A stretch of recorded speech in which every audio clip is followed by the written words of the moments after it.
La vie de ma mère, c'est simple, mais rassurez-vous, je raconterai pas ma vie. Parce que je joue sur les mots, et en jouant sur les mots, je vais m'intéresser à ceux que je rencontre. Ça sera les avis de ma mère. Ah bah ouais, mais elle est politique, mais j'ai été journaliste avant, mais c'est vrai qu'on a tendance à se raconter et à se mettre trop facilement sur le divan aujourd'hui. Ok, c'est parti.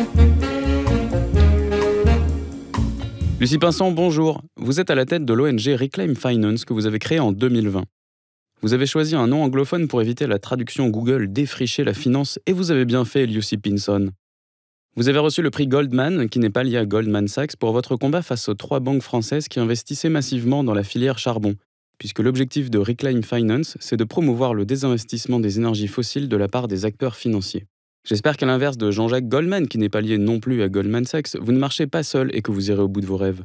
Vous êtes pour la transition écologique, mais comme il ne faut pas mettre tout le monde dans le même sac, vous ne semblez pas croire à la finance dite verte.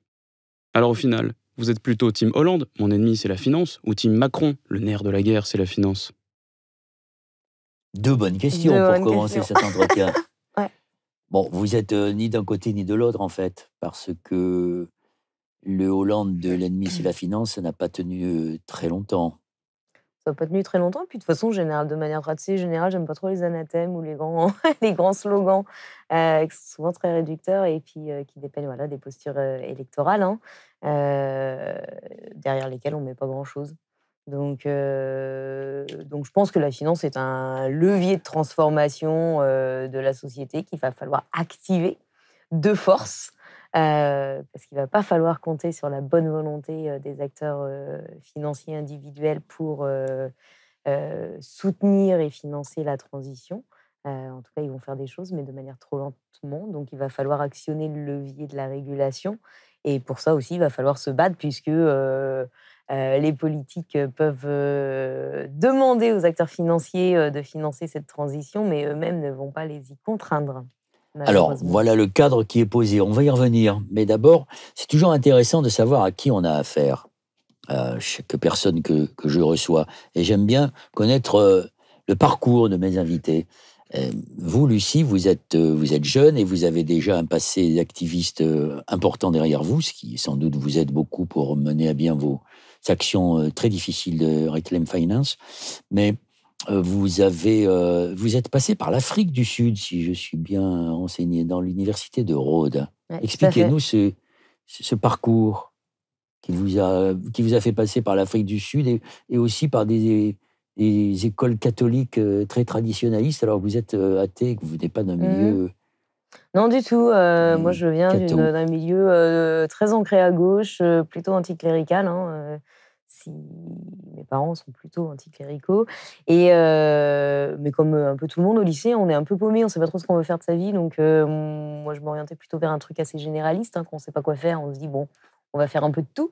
Et puis, j'ai fait une rencontre qui m'a tout simplement menée à une école, en effet, dans la région Angine, tenue par un abbé, une école donc assez fréquentée par la vieille aristocratie française, dans un petit cocon, hein, puisque nous sommes que 60 élèves à fréquenter l'école sur 2 ans.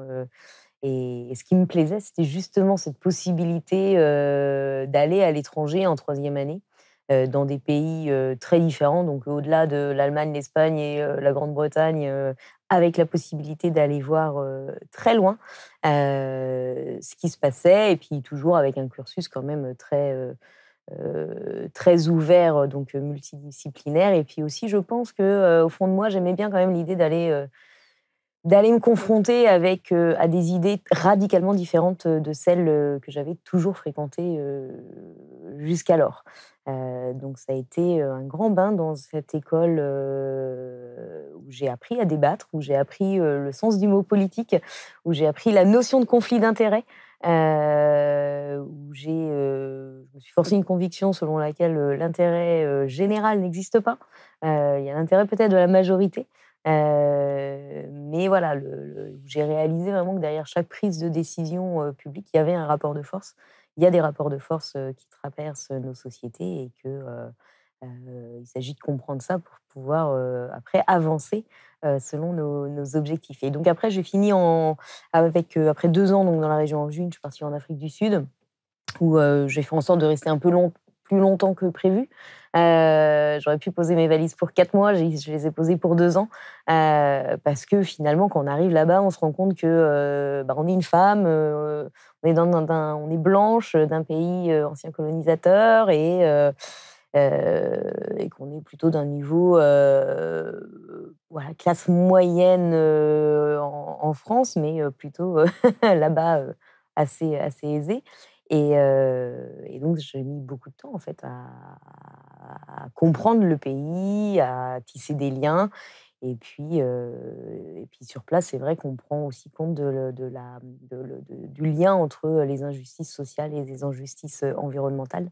On voit très bien que tout est lié et que les questions de genre, de race, de classe sont aussi intrinsèquement mêlées.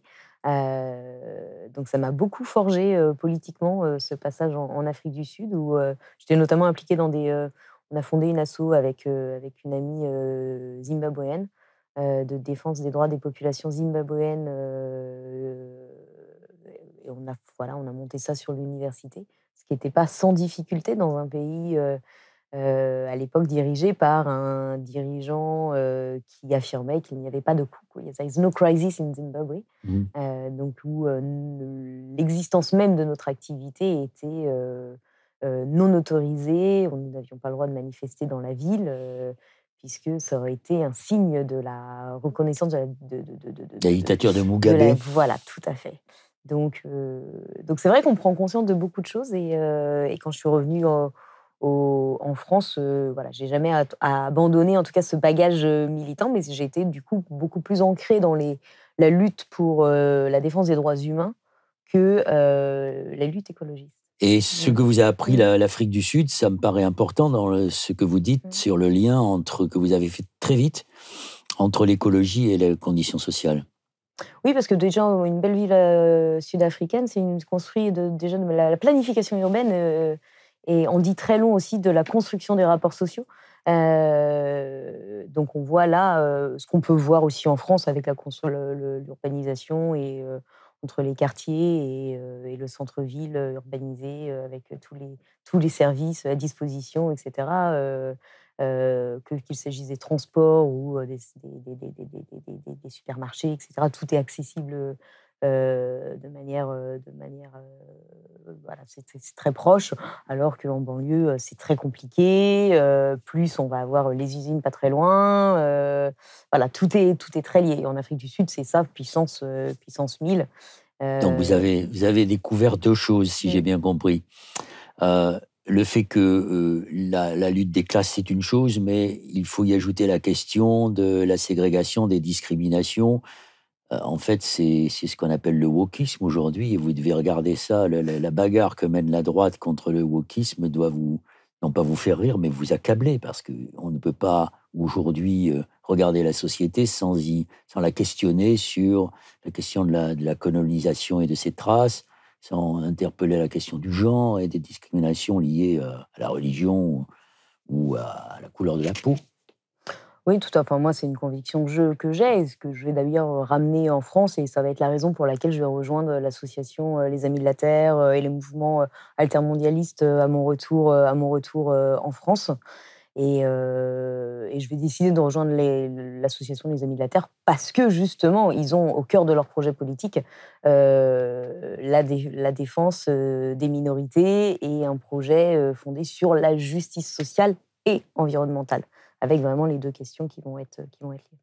Et cette question, elle est importante pour vous. Est-ce que vous ne vous êtes pas accablé quand vous voyez tous les combats et toutes les querelles qui sont faites à ceux qui, comme vous, défendent ces entrées intellectuelles, ces entrées d'analyse de la société, autres que ce qu'on appelle l'universalisme, qui d'ailleurs, pour beaucoup, est un universalisme uniquement occidental?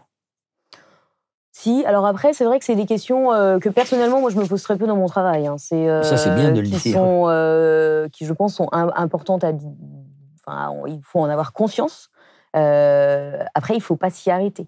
Parce que je pense que le débat d'idées ne façonne pas que le monde et peut être un travers à l'action. Et donc bien entendu, il faut savoir d'où on parle et pour qui on parle. Après, il faut savoir aller au-delà parce que trouver des solutions à des problèmes très précis va nous forcer à dialoguer, voire collaborer de manière très opportuniste avec des acteurs avec qui on va être pas du tout d'accord sur des questions fondamentales. Et donc ça, je pense qu'il faut toujours en avoir question, d'où ma volonté peut-être d'aller plus loin. Voilà, une fois qu'on a posé cela, il y a un côté pratique à l'action qu'il va falloir aborder très rapidement. C'est le côté pragmatique de votre radicalité. Avant d'y venir, un autre enseignement que vous avez retiré de votre séjour en Afrique du Sud, vous avez évoqué ce que l'on appelle aujourd'hui les injustices environnementales et ce qu'on appelle aussi le racisme environnemental, c'est-à-dire le constat que les pollutions ou les équipements qui polluent beaucoup sont toujours plus près de ceux qui sont pauvres que de ceux qui sont riches. Ah oui, mais c'est pas seulement en plus en Afrique du Sud. Hein, ça, c'est quelque chose, je vais le découvrir en Afrique du Sud, mais on va se rendre compte que en France, on a la même chose dans la région parisienne. On va se rendre compte que ça va être la même chose dans beaucoup de pays. Je vais travailler sur des cas de centrales à charbon en Indonésie. On va reconnaître les mêmes phénomènes. On va retrouver les mêmes phénomènes également aux États-Unis. Parce que c'est vrai que dans les discussions généralement qu'on va avoir ou dans la conception des gens, ils vont se dire, bon, ça c'est quelque chose qui se passe dans les pays finalement un peu qui n'ont pas les règles, voilà, qui sont pas vraiment aboutis, voilà, ils n'ont pas encore le système législatif qui protège les droits des populations, etc. Mais ces pays vont se développer, vont accéder à un niveau de développement économique et vont se doter de l'arsenal législatif voué à protéger l'ensemble de leur population. Que nenni, hein, ces phénomènes-là, on va les trouver également dans les pays dits développés. Et notamment, j'ai travaillé sur des cas de terminaux d'exportation de gaz naturel liquéfié dans la vallée du Texas, du sud Texas, aux États-Unis, où concrètement, on fait peu de cas de la situation des populations locales, puisque ces populations sont d'origine autochtone ou d'origine immigrée. Ou afro-américain. Beaucoup de populations mexicaines aussi, qu'on est dans des petites villes qui comptent parmi les plus pauvres des États-Unis. Il faut savoir qu'il y a des disparités en termes de niveau de vie aux États-Unis qui sont phénoménales. Et donc là, on fait plus de cas de leur opposition à certains projets de développement énergétique qui ne sont en aucun cas développés pour leur bénéfice économique. Ça peut être des arguments très souvent mis en avant par des promoteurs ou les développeurs de projets industriels, avec le soutien d'une classe politique généralement pas basée localement, mais plutôt au niveau un peu plus éloigné. Donc là, au niveau de l'État, l'État du Texas, puisque c'est le cas dont je parle, et puis au contraire, des projets qui ont plutôt tendance à saper les capacités, les conditions de vie des populations, puisque un projet d'infrastructure, de méga-infrastructure d'énergie fossile, généralement ruine assez vite une économie fondée sur le tourisme, la pêche et la protection de la nature.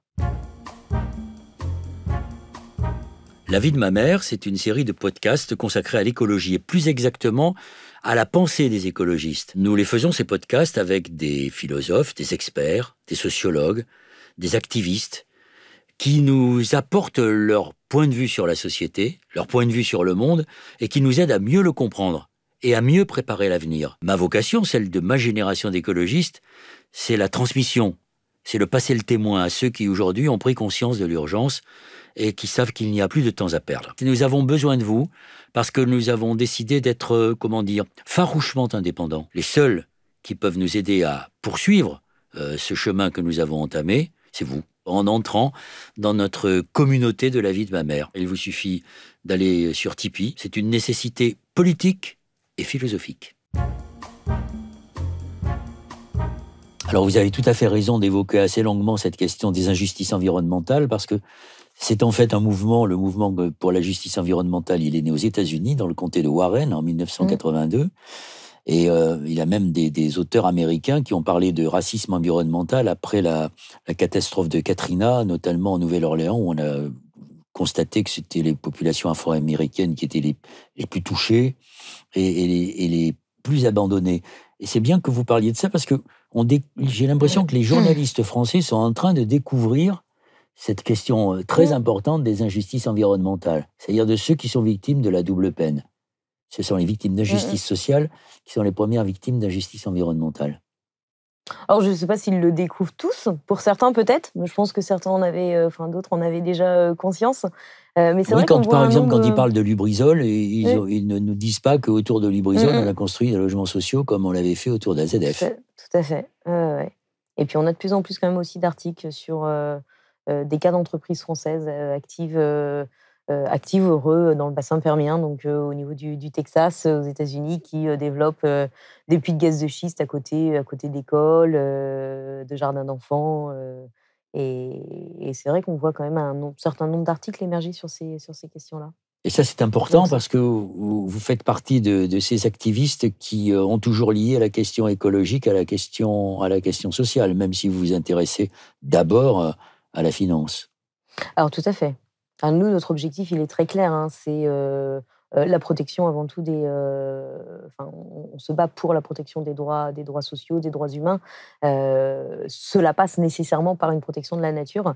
Et pour cela, on va avoir plein de leviers d'action possibles. Nous, à Reclaim Finance, on a choisi de s'attaquer à la finance, mais Reclaim Finance est affilié à la Fédération des Amis de la Terre. Donc, on intègre notre projet à un projet politique bien plus large qui, lui, va aborder plein de questions de transformation sociétale. Et nous, on va apporter juste on va aborder un point de la solution possible ou du problème selon le prisme qu'on prend, partant du principe de notre côté que la finance est soit un blocage, soit un levier d'activation du changement. Avant de revenir plus en détail sur ces deux aspects de la finance et comment vous pratiquez le judo d'une certaine manière avec la finance, votre expérience des Amis de la Terre, elle a duré 4 ans, je crois, de 2013 à 2017. Est-ce qu'elle a beaucoup contribué à vous construire on quitte jamais les Amis politiquement? De la Terre. On quitte pas les Amis de la Terre. Donc, j'ai travaillé 4 ans pour les Amis de la Terre. Mais j'ai jamais quitté les Amis de la Terre. Je suis toujours membre des Amis de la Terre. Je me reconnais toujours dans le projet politique des Amis de la Terre. J'ai choisi d'affilier Reclaim Finance aux Amis de la Terre. Et après mes 4 ans salariés, j'ai continué à travailler de manière bénévole pour les Amis de la Terre, tout en travaillant au niveau international pour une autre organisation qui s'appelle The Sunrise Project, et pour qui je coordonnais une campagne sur les assureurs. Les Amis de la Terre ont été fondamentaux dans ma construction du parcours. Déjà, je pense que je ne travaillerais pas sur la finance aujourd'hui sans mon passage aux Amis de la Terre. Ça tient à pas grand-chose, mais il est vrai que j'ai eu un poste aux Amis de la Terre qui portait sur la finance et que, on va dire, je suis tombée amoureuse de ce sujet. Donc, et j'y ai vu un énorme levier d'action que j'ai décidé de développer par la suite. Et puis, c'est sûr que personnellement, je me suis aussi consolidée, on va dire, ma formation politique. Et puis, même en termes d'outillage stratégique, j'y ai appris énormément sur l'articulation de différentes tactiques pour la défense d'un projet politique. Quand vous avez obtenu le prix Goldman, alors le prix Goldman, pour ceux qui nous regardent et qui nous écoutent, c'est en fait ce qu'on appelle le prix Nobel de l'environnement. Donc, vous êtes, je crois, 3 Françaises à l'avoir obtenu, c'est pas beaucoup. La première, c'est Christine Jean. Et vous l'avez obtenu par le combat que vous avez mené sur le charbon. Comment on arrive à se faire repérer par le prix Goldman? L'action que vous avez menée devait être extrêmement forte pour recevoir ce prix, parce qu'il y a beaucoup de monde qui est candidat, sans doute. Alors, on ne candidate pas. Non, vous n'êtes pas candidat. Voilà. Exact. On n'est pas... Vous avez le prix sans être candidate. Voilà, pour la reconnaissance de votre travail. Expliquez-nous ce qui a fait l'objet du prix de Goldman pour vous? Alors, moi j'ai eu l'honneur de recevoir ce prix en reconnaissance d'une lutte menée avec les Amis de la Terre, débutée avec les Amis de la Terre à partir de 2013, pour la fin des financements au secteur du charbon. Donc, on partait d'un contexte où, globalement, aucune banque au niveau international n'avait de politique d'exclusion sur le secteur du charbon. Et dans ce contexte-là, les banques françaises faisaient partie des 15 plus gros financeurs de l'industrie du charbon, donc aussi bien les mines de charbon et la production d'électricité à partir de centrales à charbon dans le monde.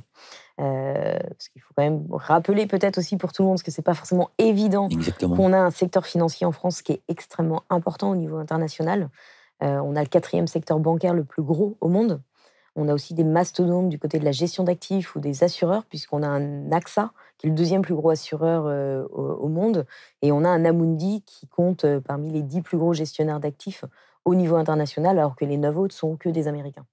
Donc on a vraiment un secteur financier qui pèse lourd à l'échelle internationale et qui va du coup avoir une grosse empreinte ou un poids important dans le financement des énergies fossiles et autres secteurs polluants, mais les énergies fossiles représentent la majorité de nos émissions à l'échelle internationale. Et donc, il est doublement intéressant de s'intéresser à ce que font nos chères banques si on souhaite aujourd'hui apporter un bout de solution à l'équation climatique. Et donc, on partait de très, très loin, puisqu'on avait des banques qui étaient des mastodontes dans le financement du secteur du charbon. Et on a développé une campagne découpée en plein de petits bouts, qui, in fine, a poussé les banques françaises à non seulement renoncer à financer l'intégralité de l'expansion du secteur du charbon, mais également adopter des critères pour sortir complètement du secteur du charbon et pousser certaines entreprises à en faire de même. Voilà, donc on peut revenir sur l'intégralité des étapes, mais c'est sûr on a dû mettre en place pas mal de tactiques pour les amener petit à petit à évoluer, sachant que lorsqu'on a débuté en 2013, le climat était un non-sujet en France. Il faut quand même le rappeler, aujourd'hui, le climat est partout, est devenu une des priorités médiatiques. Mais à l'époque, c'était pas un sujet, c'était pas un sujet sur l'agenda public. Il y avait eu la gueule de bois, on va dire, post-Copenhague. On était encore 2 ans et demi avant la COP21. Donc, le climat n'était pas à l'agenda. Le charbon, la population française avait à peine conscience du poids du charbon dans la production d'électricité au niveau international, dans les émissions au niveau international, et également, en plus d'être une plaie pour le climat, son impact sur la santé de milliers de personnes. Donc, on a un peu ramé quand même au début pour en faire un sujet et petit à petit pousser les acteurs à transformer leur portefeuille. Alors justement, aujourd'hui, vous avez dans le collimateur un certain nombre de banques. Ouais. Le secteur bancaire, comme vous l'avez dit, le secteur bancaire français est très important. Est-ce que ces banques qui avaient pris des engagements les ont tenus? Alors globalement, les banques tiennent leurs engagements. La question est plutôt de la qualité des engagements. Lorsque vous avez des politiques qui sont extrêmement claires et limpides, vous pouvez vous attendre à ce que la politique soit appliquée. Notamment parce que les banques savent très bien que leur portefeuille est regardé à la loupe par des gens comme moi, qui tient de très très près, regarde de très très près et scrute les bases de données financières et s'assure de l'application des engagements. Et on est les premiers à alerter lorsqu'on voit une possible violation ou non-application d'une politique. Le problème, il est plutôt lorsque les politiques sont tournées de manière un peu alambiquée, laissant la place à l'arbitraire dans leur application. Et là, tout notre objectif est de montrer que derrière une politique, il y a l'esprit de la politique et qu'il peut y avoir tromperie de la part d'une banque lorsque elle utilise les failles possibles de sa politique. Donc, par exemple, certains, en 2016, pour prendre un exemple très concret, nous nous sommes beaucoup battus contre BNP Paribas, qui continuait de financer des entreprises qui se développaient dans le secteur du charbon, qui construisait toujours de nouvelles centrales à charbon. À l'extérieur de la France, bien sûr. À l'extérieur de la France, au niveau international. Alors que BNP s'était engagé dans sa politique à ne financer que des entreprises qui auraient une stratégie de diversification avec une diminution de la part du charbon dans leur activité. Et là, on voit bien que tout de suite, on joue avec les mots, parce qu'on parle de diversification, de part du charbon, et pas d'activité en montant absolu dans le secteur du charbon. Donc, une entreprise qui diluerait la part du charbon sans la réduire en augmentant par ailleurs les activités dans le gaz, dans les renouvelables, répondrait au cahier des charges de BNP. Sauf que un épargnant traditionnel ou quelqu'un d'extérieur regarde la politique de BNP et comprend que BNP veut lutter pour travailler à une sortie du secteur du charbon, pour une diminution de la part du charbon dans le mix des entreprises. Et donc, nous, on va toujours essayer de ramener aussi la banque à l'esprit de sa politique pour montrer que là, il y a tromperie ou il y a volonté de tromper et démontrer potentiellement la faiblesse d'une politique pour les pousser à aller plus loin. Mais je suppose que BNP Paribas n'est pas la seule banque à avoir détourné ces règles et qu'aujourd'hui encore, il y a des banques françaises qui continuent d'investir dans les énergies fossiles. Alors, les énergies fossiles, c'est une autre chose. Alors, sur le secteur du charbon, on pense globalement avoir fait oui, sur le charbon, en effet. 90% du sujet. On travaille encore sur le secteur parce que certains acteurs financiers français demandent aujourd'hui à leurs derniers clients qui ont des opérations dans le charbon, par exemple Engie, Engie a encore des opérations dans le secteur du charbon, d'adopter des plans de sortie du secteur du charbon. Et il s'agit de faire en sorte que ces plans de sortie soient une opportunité pour aller vers un secteur énergétique basé sur les énergies renouvelables et que la sortie du charbon ne se transforme pas en opportunité pour nous enliser dans le gaz ou la biomasse ou d'autres fausses solutions. Et donc, là, aujourd'hui, on travaille à cela pour pousser que les acteurs financiers français poussent les entreprises de leur portefeuille à adopter des vrais plans de sortie robustes du secteur du charbon qui soient des tremplins vers un modèle de production d'électricité fondé sur les renouvelables. Ça, c'est pour le secteur du charbon. Maintenant, quasiment tout reste à faire pour le pétrole et pour le gaz. Bien sûr. Où là, en effet, on a pour l'instant, de la part des acteurs financiers français, des engagements très minimalistes sur certains secteurs d'activité, comme les gaz de schiste ou les sables bitumineux, ou une toute petite partie des activités de forage pétrolier et gazier en Arctique. Alors, il y a de gros projets, notamment en Arctique, notamment le projet Yamal, dans lequel la société Total, qui s'appelle Total Energy, maintenant est particulièrement impliquée. L'État, d'ailleurs, contribue, malgré son discours écologiste, à participer à des projets d'extraction de gaz liquéfié absolument énormes. Et les banques aussi, sans doute, sont toujours dans cette affaire-là. Ouais. Alors, il y a plusieurs sujets. C'est pas le seul projet, il y en a d'autres. Non, mais tout à fait. Je pense à, par exemple, vous allez sans doute nous en parler, des projets d'exploration et d'exploitation de pétrole en Ouganda, de la part de Total Energy. Ouais.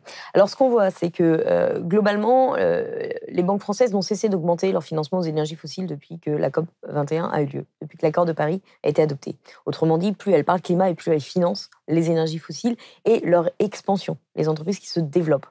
Or, on vient de le dire. Une question. Ouais. Pardonnez-moi de vous interrompre, parce que votre démonstration est très brillante. Mais un chiffre, donnez-moi un chiffre. Quel est, quand une banque finance 1 euro d'énergie renouvelable, combien elle finance d'énergie fossile?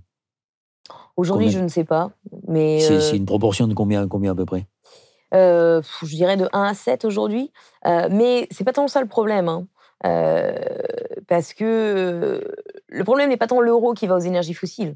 Le problème, c'est pas qu'on finance une entreprise qui a 50% de son mix énergétique fondé sur des énergies fossiles. Le problème est qu'on finance des entreprises qui, aujourd'hui, se servent des capitaux qu'on leur donne pour aggraver la situation et développer de nouveaux projets d'énergie fossile qui sont, eux, reconnus par la science comme étant incompatibles avec le budget carbone dont nous disposons si nous souhaitons limiter le réchauffement à 1,5 degré.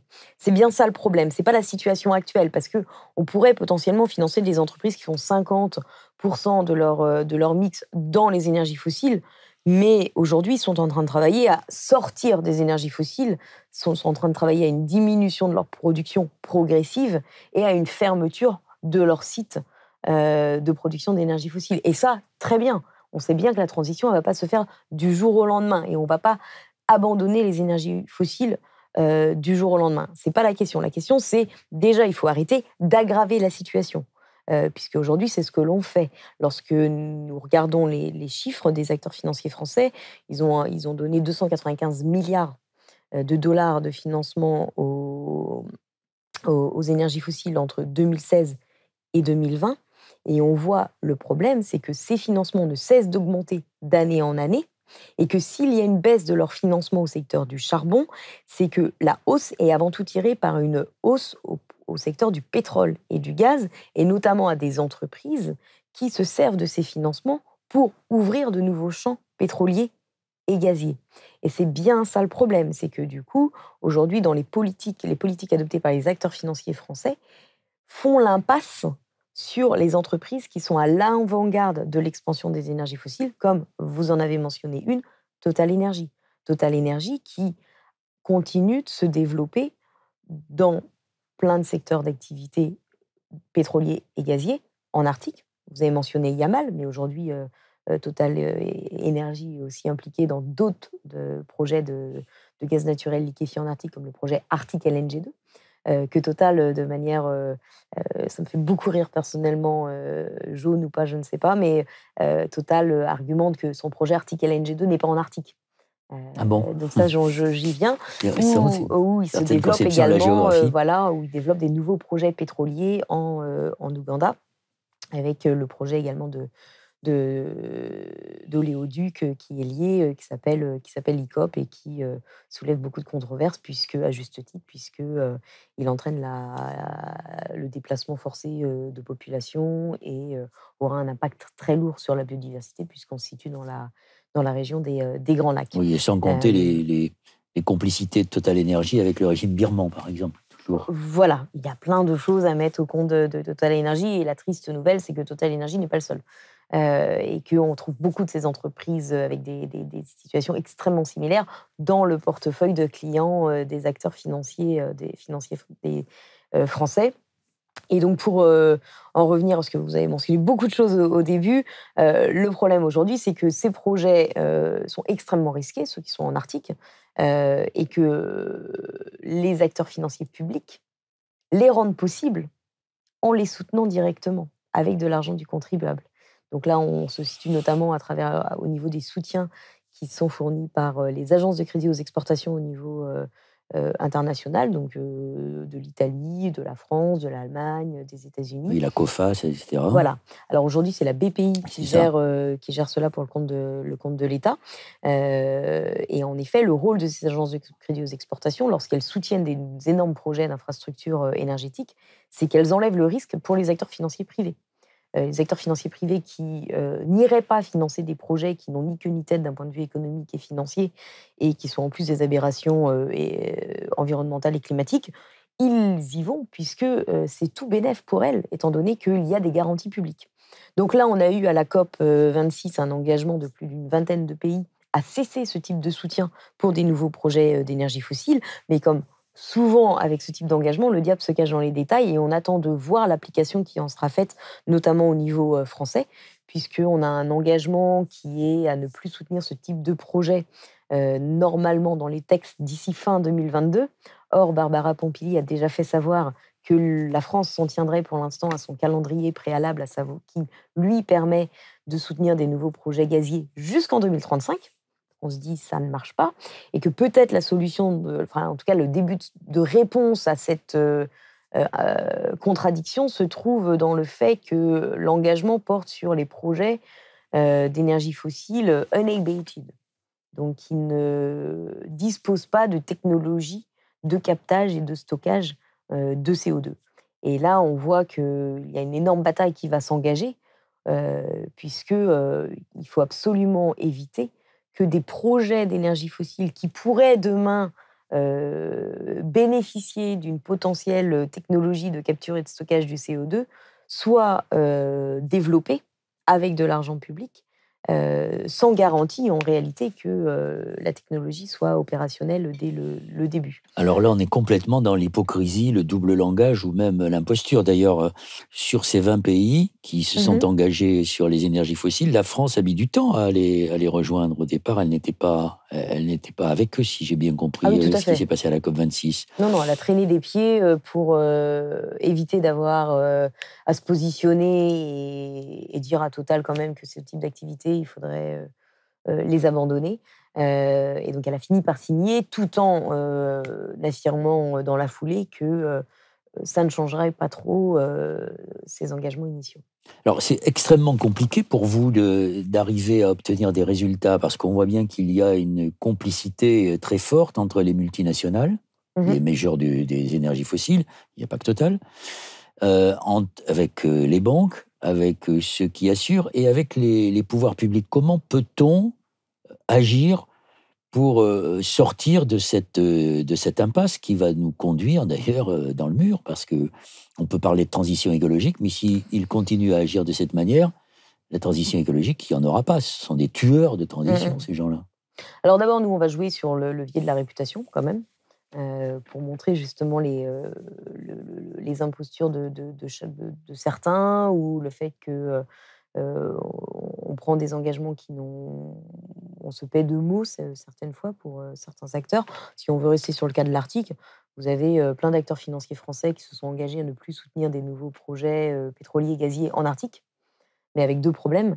D'abord, la définition de l'Arctique, puisque certains acteurs vont avoir une définition extrêmement limitée de l'Arctique en termes de périmètre géographique.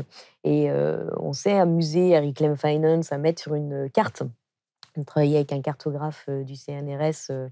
On a mis sur une carte l'intégralité des définitions utilisées par les acteurs financiers pour définir l'Arctique. Et on a superposé à ces cartes les projets pétroliers et gaziers déjà en opération ou en développement. Et on se rend compte qu'on a des définitions qui sont faites pour éviter les projets des bons clients, globalement.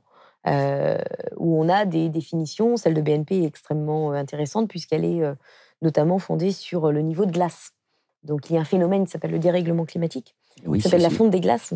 Et donc on voit que la politique de BNP, finalement, plus l'Arctique fond, et plus il est possible pour BNP d'aller y développer des nouveaux projets. Alors justement, je vous interromps une seconde, parce que ce qu'il faut qu'on explique à ceux qui nous écoutent et qui nous regardent, c'est que le dérèglement climatique fait fondre la banquise chaque année un petit peu plus, et que les études qui ont été menées sur ce qu'il y a dans l'eau, ou ce qu'il y a sous la banquise, ce qu'il y avait sous la banquise, et qui sera peut-être difficile à aller chercher, mais c'est, je crois, 32% des réserves de pétrole et 14% des réserves de gaz. Ça veut dire que ceux qui sont aujourd'hui à l'origine du réchauffement climatique et de ce que nous connaissons, que nous payons durement, surtout ceux du Sud, ce sont ceux-là même qui vont encore s'enrichir un petit peu plus avec le dérèglement climatique. Ça devient dingue. Voilà, on facilite l'accès à des nouvelles réserves, donc des nouvelles opportunités, donc on ne va quand même pas renoncer à aller forer là-bas. Bien si, mais alors du coup, nous, on va essayer de démontrer l'hypocrisie déjà, d'avoir des politiques sur mesure qui font joli sur le papier, qui permettent à la banque de faire des annonces comme quoi qui lui permettent de se positionner comme protectrice de cet écosystème, alors qu'en réalité, elle s'est arrangée de la réalité pour n'exclure qu'une toute petite partie du périmètre. Le deuxième problème est qu'on va avoir des acteurs financiers qui vont s'engager à ne plus financer directement des nouveaux projets, mais vont continuer de financer les entreprises qui les développent. Et donc là, on tombe dans l'hypocrisie la plus totale, qui n'est pas propre aux acteurs financiers français, qui va se retrouver aussi au niveau des acteurs financiers étrangers, notamment américains, qui font pas du tout, les banques américaines font pas du tout de financement de projets. Et ont beaucoup de politiques qui disent on ne fait pas de financement de projets pour des nouveaux projets d'hydrocarbures, notamment en Arctique. Mais concrètement, ça veut dire qu'on a des politiques à travers lesquelles les banques s'engagent à ne jamais faire ce qu'elles n'ont jamais fait. Donc ce sont des fausses politiques. Donc nous, on va mettre ça sur le papier, on va communiquer là-dessus, de manière à taper la réputation des banques et à éviter qu'elles se roulent dans le greenwashing pour se donner l'apparence de l'action climatique, qui aujourd'hui est un argument de vente au niveau ou un argument marketing pour gagner des clients et également sécuriser leur capacité à recruter demain les meilleurs étudiants des grandes écoles. Donc, en jouant sur la réputation, on va quand même les pousser à revoir leur définition de l'article et à, on l'espère, conditionner leur financement aux entreprises à un arrêt dans le développement de nouveaux projets dans ces zones-là. Un autre levier d'action pour répondre à votre question, bien entendu, on va continuer de travailler sur euh, les leviers d'action publique, pousser l'État à arrêter d'utiliser l'argent des contribuables pour développer des nouveaux projets fossiles, mais on va pouvoir aussi euh, diviser les acteurs financiers entre eux sur leur positionnement, puisque certains acteurs vont être de facto beaucoup plus complaisants avec des Total Énergie, Shell et BP que d'autres. Certains acteurs financiers ont pris des engagements en matière climatique et comptent les tenir. Et donc, eux vont jouer un rôle beaucoup plus actif dans la transition énergétique en excluant les entreprises qui ne sont pas en transition ou en les bousculant, notamment à travers le dépôt de résolutions aux assemblées générales, donc en jouant leur rôle d'actionnaire actif. Et on l'a vu ces dernières années avec le dépôt de résolutions d'actionnaires en matière climatique à l'Assemblée générale de Total Énergie. Alors, comment ça s'est passé, justement? Parce que ça a été un combat. Vous avez été très active avec votre association auprès des financiers qui étaient dans le conseil d'administration de Total pour qu'ils tiennent ces engagements. Et en fait, ça a capoté ou pas? Alors, vous avez eu en 2020 un petit groupe d'actionnaires composé notamment, pas que des petits actionnaires. Il y avait des Mescart, il y avait des Candria, mais il y avait également donc, des plus petites sociétés de gestion, mais il y avait également de la Banque Postale Asset Management, Crédit Mutuel, etc., qui ont déposé un projet de résolution actionnariale à l'Assemblée générale de Total pour lui demander de faire plus en matière climatique et d'adopter une stratégie de manière à répondre à l'objectif de limitation du réchauffement à 1,5 degré. Et ça, c'est intéressant, parce que la résolution a abouti, et ça force tous les actionnaires à jouer carte sur table et à se positionner. Et alors, et là, c'est ça qui est intéressant, puisque on se rend compte que certains actionnaires beaucoup plus gros, les AXA, les Amundi du groupe Crédit Agricole, les BNP Paribas, ne vont pas soutenir cette résolution, alors qu'ils se font les défenseurs de la cause climatique au niveau international et qu'ils ont pris des engagements très forts en matière d'atteinte de la neutralité carbone à l'horizon 2050. Et donc, ça montre aussi là toute l'hypocrisie, en fait, de ces acteurs-là. Et on a, du coup, en 2020, quand même, ce jeu d'acteurs a, in fine, quand même poussé la BNP à s'abstenir. Donc, BNP n'est pas... Seulement s'abstenir. Seulement s'abstenir, mais on partait de très très loin, étant donné que BNP, 3 semaines plus tôt, s'associait à Total pour faire une annonce qui relève du greenwashing sur un engagement climatique de Total. Et tout ça se fait avec notre argent? C'est ça qui est assez fou. Alors, avec notre argent, avec l'argent d'autres sociétés d'investissement, mais in fine, en effet, la licence sociale de ces acteurs repose en partie sur le fait qu'ils ont des clients et donc sur l'argent que veulent bien leur confier tous les particuliers qui ont choisi de confier leur argent à une BNP, à un Crédit Agricole ou une société générale. Alors, cette volonté que des financiers qui participent à des grands groupes comme Total ou Shell, par exemple, donc elle n'est pas simplement française. À Shell, il y a eu beaucoup de discussions aussi pour une sortie progressive de l'engagement dans les énergies fossiles. Alors, il y a au niveau des ONG, nous on travaille indistinctement sur Total, sur Shell, sur BP.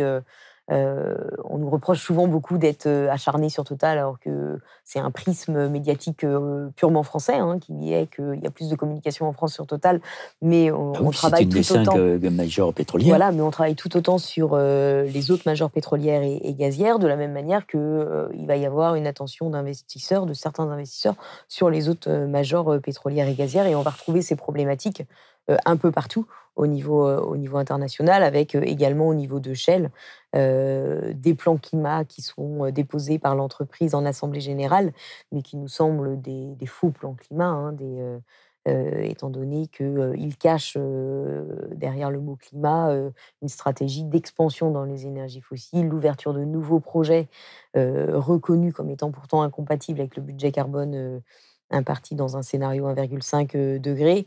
Et on voit bien l'absence de volonté de la part de Shell également de répondre à une urgence climatique lorsque ils poursuivent en justice l'injonction légale de baisser les émissions qui leur a été faite aux Pays-Bas. Mais d'ailleurs, quand vous parlez des assureurs et des réassureurs, aujourd'hui, on entend des assureurs et même des réassureurs qui sont très puissants, qui disent mais si le réchauffement climatique continue à progresser comme ça, on n'assurera plus rien parce que ça coûtera trop cher. Tout à fait. L'ancien PDG d'AXA disait un monde à 2 degrés est assurable, un monde à 4 degrés ne le sera pas. Alors on ne comprend pas pourquoi tous ces agents financiers qui sont déterminants dans l'avenir de nos pays continuent à agir de cette manière, j'allais pas en chantant, mais continuent à agir sachant pertinemment que ça nous coûtera encore plus cher que de suivre un certain nombre de recommandations que vous leur faites, par exemple. Oui, l'inaction coûte beaucoup plus cher que l'action et in fine, c'est se tirer une balle dans le pied puisque ils se coupent une part de leur marché, en fait. Leur marché disparaît en tant qu'assureur. À partir du moment où vous avez des espaces, des poches d'inassurabilité qui se développent, et aujourd'hui, on en a qui se développent beaucoup. Aux États-Unis, vous voyez que ça devient quasiment impossible pour beaucoup d'assureurs d'assurer la côte ouest ou le Golfe, puisque tous les ans, il y a des méga-feux ou tous les ans, il y a des ouragans. Donc, c'est très, très compliqué d'assurer ces zones-là. Donc, il y a des poches d'inassurabilité qui se développent, amplifiant, on va dire, les phénomènes d'injustice sociale, puisque les premiers à en pâtir, c'est les personnes qui se font lâcher par leur assureur, alors que ce n'est pas elles qui ont contribué au dérèglement climatique. Et généralement, les assureurs qui les abandonnent continuent, de l'autre côté, d'assurer les pollueurs. Donc là, on a une énorme hypocrisie.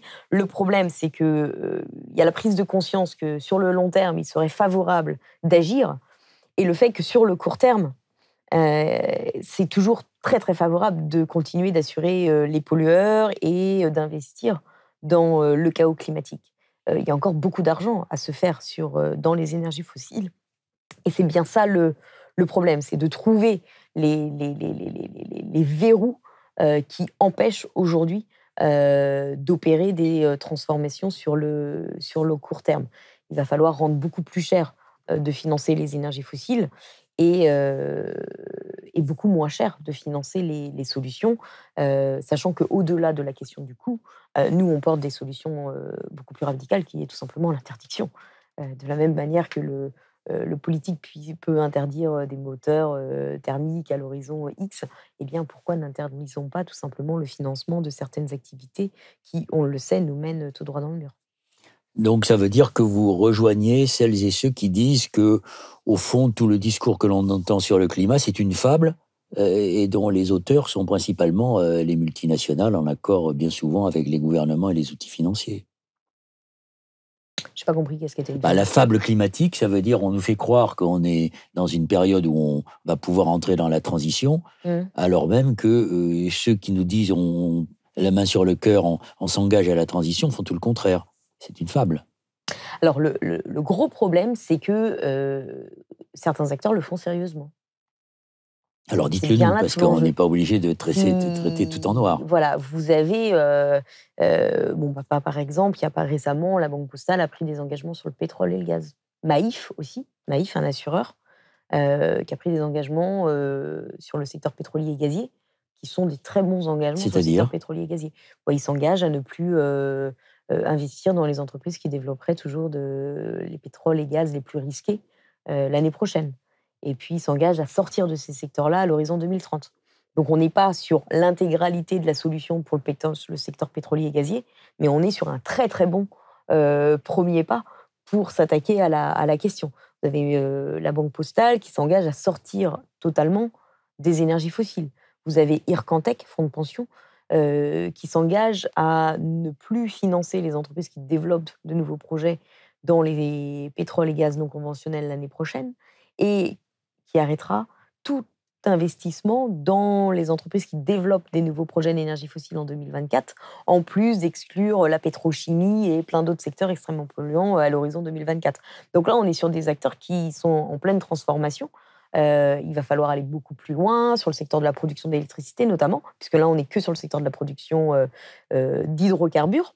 Mais voilà, on a des acteurs qui ont pris des engagements climatiques, potentiellement d'atteinte de la neutralité carbone à l'horizon 2050, d'alignement de leur portefeuille sur une trajectoire 1,5 degré, et qui sont en train de se mettre en ordre de marche pour atteindre ces engagements. A contrario, vous avez les mêmes engagements très généraux climatiques qui sont pris par les BNP, les Amundi, les AXA, et derrière, vous avez des mesurettes et beaucoup de greenwashing et beaucoup de communication qui est faite, mais très peu de mesures concrètes. Et c'est ça la difficulté. C'est qu'aujourd'hui, hier, on avait les climato-sceptiques et ceux qui agissaient sur la question climatique. Aujourd'hui, tout le monde se donne l'apparat de l'action climatique et il va falloir démêler le vrai du faux. Et c'est ça qui rend extrêmement compliqué, puisque le greenwashing de certains décrédibilise l'action de tout le monde. C'est ce que dit Laurence Tubiana, par exemple, à l'issue de la COP26. Voilà, et on ne croit plus personne, alors que certains acteurs sont en train d'agir réellement. À la COP26, le lundi d'ouverture de la COP26, vous avez 43 sociétés de gestion d'actifs au niveau international qui ont publié des cibles de décarbonation de leur portefeuille. Concrètement, comment on enlève les émissions, on décarbonise un portefeuille d'investissement, donc en arrêtant certains secteurs les plus polluants, etc. Vous avez 11 acteurs qui ont pris des cibles de décarbonation qui couvrent l'intégralité des actifs qu'ils gèrent. Très bien. Après, on peut se poser la question, est-ce que la cible est la bonne? Est-ce qu'il ne faudrait pas la rehausser un petit peu, etc. Mais en tout cas, ils font le boulot sur l'intégralité des actifs. Et les autres font le boulot sur 20% de leurs actifs. Autrement dit, 80% des actifs qu'ils gèrent n'ont absolument aucun objectif climatique, mais tous sont réunis dans une même initiative dite la Net Zero Asset Manager Initiative pour l'atteinte de la neutralité carbone. Sauf qu'ils peuvent toujours le raconter, ça, en faisant croire qu'ils sont extrêmement clean, si je puis dire. Mais il y a le phénomène de la compensation, donc ils sont tranquilles, puisque la compensation permet de polluer et d'aller dire qu'on va reforester, planter des mangroves et compenser sa dépense carbone. Ça, c'est en sort une fable climatique. Ah bah ça, voilà, c'est le problème. C'est beaucoup d'acteurs, du coup, n'agissent pas aujourd'hui, mais gardent l'objectif final en disant « mais ce n'est pas grave, puisque demain, je développerai des projets de capture et de stockage du CO2 à partir de technologies qui ne sont pas matures et le passif des technologies de capture et de stockage du CO2 nous laisse penser que c'est extrêmement risqué de parier là-dessus. Puisque ce n'est pas nouveau, hein, ça fait plus de 20 ans qu'on nous parle de faire du CCS sur des centrales de production d'électricité et que ça ne marche pas. Ce n'est pas économiquement et technologiquement viable. Et aujourd'hui, si on nous vend ça à l'échelle beaucoup plus industrielle et beaucoup plus large, appliquée à beaucoup de secteurs d'activité, ou autrement au marché, le fameux marché de la compensation, qui est également une fable et qui permet aux pollueurs de continuer de polluer sans avoir à rendre des comptes immédiatement. Donc ça veut dire que ceux que vous citez qui font preuve de bonne volonté, la Maïf et quelques autres, c'est quand même un tout petit segment au milieu d'un océan, si je puis dire, d'entreprises et de financiers qui continuent as usual et qui vont nous mener dans le mur. Aujourd'hui, pour l'instant, oui. Alors après, l'exemple passé du charbon nous montre qu'on a quand même réussi à activer des transformations en maintenant la pression sur des acteurs sur une section de leur activité. Donc, on a commencé à travailler sur le secteur du pétrole et du gaz il y a un peu plus d'1 an. Il faut espérer que, en maintenant cette pression-là, on arrive à faire bouger ces mastodontes d'ici l'année prochaine, de manière à peut-être pas répondre à l'intégralité de l'enjeu climatique, en effet. Et là, il va falloir passer par des leviers réglementaires, mais au moins canaliser leur capacité de nuire. Est-ce que vous avez mené des actions emblématiques du type Extinction Rebellion de désobéissance en allant devant le siège des financiers qui contribuent au réchauffement climatique ou pas? Est-ce que ça fait partie de vos outils de Reclaim Finance ou pas? Du tout. Ça ne fait pas partie de la boîte à outils de Reclaim Finance.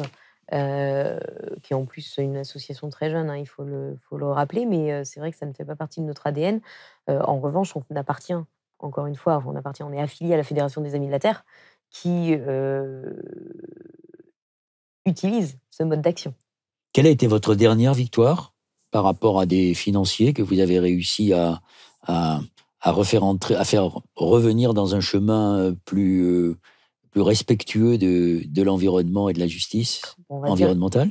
On va dire que les politiques adoptées par l'Ircantec, Maïf et la Banque Postale, en tout cas, ont été ce qu'elles sont grâce à nous. En grande partie. Et puis, AXA ou d'autres ont quand même adopté des politiques qui sont très insuffisantes, mais on peut espérer avoir déjà contribué à rehausser leur ambition. Est-ce que vous êtes en lien pour toutes les actions que vous menez avec d'autres ONG ressemblantes à la vôtre qui s'intéressent à la finance dans d'autres pays, je pense aux États-Unis en particulier, ou est-ce qu'il y a une mutualisation de vos actions? Oui, bien entendu, on travaille en réseau. Donc, on travaille avec tout un panel d'acteurs qui est extrêmement divers. On travaille avec des ONG. Aux États-Unis, on va travailler avec le Rainforest Action Network. On va travailler avec des coalitions d'ONG et de mouvements sociaux, comme la campagne Black Rock Big Problem ou Stop the Money Pipeline aux États-Unis.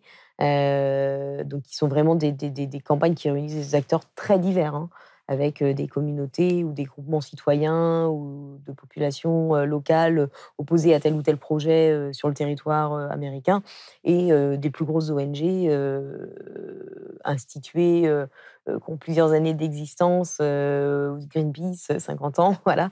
Donc on va travailler avec tous ces acteurs-là, on va travailler avec des académiques, on va travailler avec des think tanks. Voilà, donc tous ces acteurs-là, on va travailler aussi avec des scientifiques, des chercheurs, pour à la fois apporter des solutions très pratico-pratiques, on est très prescriptif à l'égard des acteurs financiers. On arrive généralement avec des propositions très précises à mettre en place sur le secteur du charbon, sur le secteur du pétrole, sur le secteur du gaz. Aujourd'hui, on travaille de plus en plus sur la déforestation aussi, notamment sur la chaîne de valeur liée à la production de soja. Donc là, on va avoir des mesures très précises, et si elles sont très précises, c'est qu'on va travailler sur de la production de données avec des chercheurs ou avec des think tanks, et pour trouver des solutions qui ont fait leurs preuves ou qui vont marcher. Et puis, on travaille en réseau aussi pour se renforcer les uns les autres, puisqu'il ne s'agit pas de décarboner la finance française et laisser la finance américaine continuer à polluer. Donc, bien entendu, on va créer un jeu de compétition ou de ping-pong entre campagnes. Le marché, notamment si on veut prendre un exemple, le marché de l'assurance. Il y a très, très peu d'assureurs au niveau international.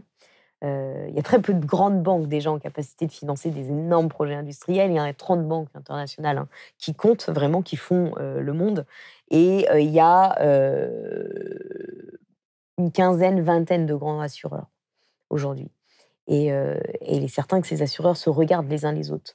Et qu'au niveau français, il n'y a que AXA qui est en capacité d'assurer des multinationales ou des grands projets d'infrastructure.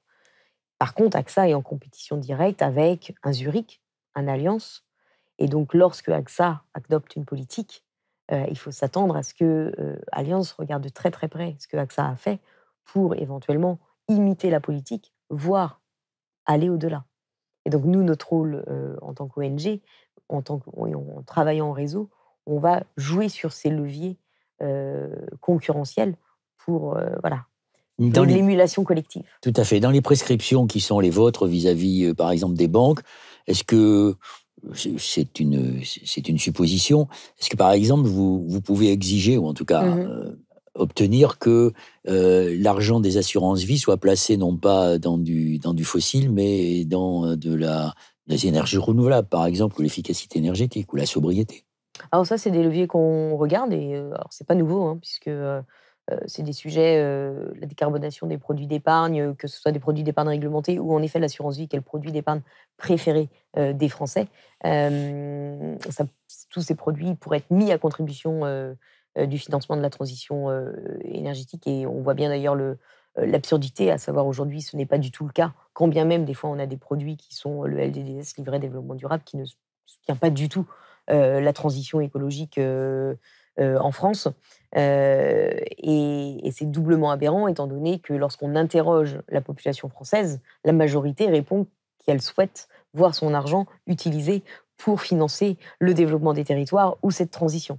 Et ce n'est pas du tout le cas. Et là, une ONG comme la vôtre ne peut pas arriver à obtenir gain de cause? Comme la nôtre, pour obtenir gain de cause, il va falloir pousser le législateur à s'emparer du sujet et à le faire passer. Et ça, c'est un sujet qui est proposé par les ONG et porté par des parlementaires chaque année dans le projet de loi des finances qui est en débat entre septembre et décembre pour pouvoir apporter des solutions. Et vous avez des relais aujourd'hui au Parlement? On a des relais, mais ça fait des années qu'on a des relais. Des gens qui se battent pour plus de transparence au niveau des produits d'épargne et pour décarboner petit à petit ces derniers. Malheureusement, les majorités en place, qu'elles soient de droite ou de gauche, aujourd'hui refusent de donner suite à ces demandes. On a un lobby bancaire extrêmement puissant. Très puissant. Et j'utilise le lobby alors que j'aime pas trop le mot, puisqu'aujourd'hui, on a un gouvernement qui n'est pas sous pression de la part des banques, mais qui est très heureux d'accommoder les volontés des acteurs bancaires. Plutôt complices ou associés, voilà, on va dire. Voilà, qui est très complaisant et qui, avant même d'être mis sous pression d'un quelconque lobby bancaire, fait obstruction à quelques avancées en matière de décarbonation de l'épargne. Donc, il y a eu la loi Pacte il y a 2 ans maintenant qui demande à ce qu'une unité de compte soit décarbonée. Une unité de compte dans un océan d'unités carbonées, c'est peanuts. Ça ne Donc, vous n'êtes pas trop découragé de temps en temps quand vous voyez l'ampleur du chantier qui est devant vous et la puissance, le rapport de force qui est quand même extrêmement défavorable. C'est très asymétrique en fait. Alors c'est extrêmement asymétrique. On peut être découragé, mais bon, une fois qu'on a dit ça, c'est soit on va cultiver son jardin, soit on met toute son énergie à avancer. On se dit que il ne s'agit pas tant de gagner au sens limiter le réchauffement à 1,5 degré. Il s'agit de gagner tout ce qui peut être gagné, sachant que chaque victoire, quand bien même elle serait insuffisante, elle participe à l'évolution du rapport de force. Elle nous rapproche d'un objectif final et dans l'immédiat, elle nous permet de limiter la casse, de canaliser, contenir les émissions de gaz à effet de serre. Et moins d'émissions de gaz à effet de serre, ça veut dire moins de population impactée. Donc en fait, on répond quand même d'emblée à une urgence et à un devoir aussi de solidarité, de soutien aux populations qui sont en première ligne de ces impacts-là, tout en grignotant un peu du terrain vers quelque chose de plus ambitieux. Alors, dernière question, vous intéressez beaucoup aux énergies fossiles à travers les groupes financiers et les institutions financières qui contribuent à les accélérer. Mais vous avez vu que maintenant, avec la décarbonation qui va donner une grande place à l'électricité, on va chercher par exemple du lithium et accaparer des terres et transformer, comme par exemple dans le Nevada et dans une partie des États-Unis, mais comme ça sera sans doute le cas en Bolivie, là où il y a du lithium, ça va être... Est-ce que ça fera aussi l'objet de votre préoccupation? Parce que on va finir par comprendre que la sortie des fossiles, ça va nous plonger dans des énergies renouvelables qui, si on ne s'engage pas dans la sobriété, auront les mêmes conséquences. Tout à fait. Au niveau on va travailler de plus en plus sur les questions de financement de la transition, puisque la question, c'est si on sort des énergies fossiles, on va vers quoi en effet? Et mettre en place des politiques d'efficacité énergétique, soutenir un modèle fondé sur plus de sobriété. Ça implique aussi de changer les pratiques ou les modèles, la manière dont notre réseau est construit. Et donc pour cela, il va falloir trouver des financements et en interdire certains. Donc oui, en effet, on va aller vers de plus en plus de sujets demain, avec un petit défi qui est les acteurs vers lesquels soit on passe par le levier de la réglementation, soit on passe par de l'autorégulation. Nous, on est convaincus qu'il va falloir les deux, parce que les deux se avancent en parallèle. Maintenant, au niveau des acteurs financiers privés, ils n'ont pas une capacité, en fait, à embrasser une multitude de sujets en même temps. Donc, il faut être extrêmement stratégique sur les sujets qu'on porte, et parce qu'on ne va pas pouvoir tout aborder en même temps. Et pour nous, il va y avoir la question, vu qu'on travaille en réseau, de se poser est-ce que le levier financier est le plus à même d'apporter des solutions à un problème que d'autres types de campagnes. Et la finance ne va pas tout solutionner. Et comme la technique ne résoudra pas tout. Comme la technique ne va pas tout résoudre, mais au niveau vraiment du type de campagne citoyenne qu'on peut mener, voilà, il y a des campagnes qui sont directes, qui ont besoin d'une mobilisation très forte dans la rue. Il y a des campagnes qui vont se jouer au niveau législatif, beaucoup, de plein de types différents. Il y a des campagnes qui vont se jouer au niveau des émetteurs, donc des industriels. Voilà, et donc il va falloir identifier sur quel sujet le levier financier va être le plus intéressant, étant donné qu'on ne va pas pouvoir le mobiliser en même temps sur une multitude de sujets, parce qu'au risque sinon de se disperser et de rien gagner du tout. Donc derrière tout ça, c'est la question du récit. Quel récit offrir aux populations pour qu'elles contribuent, qu'elles poussent à changer de modèle? Oui, tout à fait. Et ça se construit avec nos partenaires. Et au niveau de Reclaim Finance, notre problématique, c'est aussi la question d'un double récit, puisque notre principal public reste les acteurs financiers, directement. Donc c'est le plus dur, c'est ça le noyau dur. Donc pour nous, c'est avant tout cela. Après, potentiellement, demain, on va aller aussi sur de la mobilisation, vous en avez parlé, le levier de l'épargne citoyenne, de l'épargne au sens très large, aussi de la consommation, du choix de l'assureur ou de la reprise en main par le citoyen de certains niveaux canaux de financement ou institutions financières, par exemple la BCE. Voilà, est-ce qu'on ne peut pas avoir une reprise en main démocratique des outils de politique monétaire et prudentielle gérés par la Banque centrale européenne? Donc derrière tous vos combats vis-à-vis de la finance, c'est d'abord aussi un combat pour la démocratie, pour faire en sorte que nous puissions, par des moyens démocratiques, changer de modèle plutôt que par des dispositions contraignantes, autoritaires et quelquefois totalitaires. Alors, démocratie, je ne sais pas si j'utiliserais ce mot-là, mais en tout cas, c'est la reprise en main par la population de son destin commun. De son destin commun, je ne sais pas non plus. Mais en tout cas, de ses choix d'organisation sociale. Merci beaucoup, Lucie. Merci beaucoup.